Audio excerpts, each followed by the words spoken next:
తిరుపతి శ్రీ గోవిందరాజ స్వామివారి ఆలయం లాకర్లో చోరీ జరిగింది. స్వామివారి దర్శనానికి వెళ్లిన భక్తులు లాకర్లో ఉంచిన 8 సెల్ ఫోన్లు 5,000 రూపాయల నగదు చోరీకి గురయ్యాయి.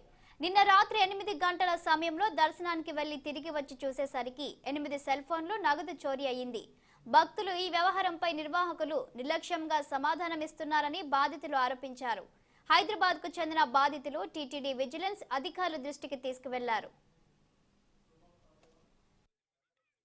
దేవస్థానానికి మా బాబు యొక్క పుట్టెంటుకలు తీయించడానికి వచ్చాము. శనివారం వచ్చామండి. మేము శనివారం నైట్ వచ్చాము, ఇక్కడ స్టే చేశాము.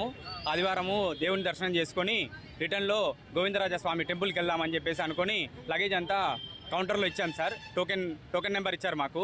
టోకెన్ నెంబర్ తీసుకొని మేము లోపలికి దేవుని దర్శనంకి వెళ్ళాము. దేవుని దర్శనం చేసుకొని రిటర్న్లో వచ్చి కౌంటర్లో టోకెన్ ఇస్తే బ్యాగ్ మిస్ అయిందని చెప్పారు సార్. ఆ బ్యాగ్లోనే మా అన్ని 8 ఫోన్లు ఉన్నాయి, క్యాష్ ఒక 5,000 క్యాష్ ఉంది, తర్వాత బట్టలు అన్ని లగేజ్ మొత్తం సంబంధించి అందులో ఆ బ్యాగ్లోనే ఉంది. నైట్ మొత్తము ఇక్కడే ఉండిపోయాం సార్. ట్రైన్ మిస్ అయిపోయింది మాది.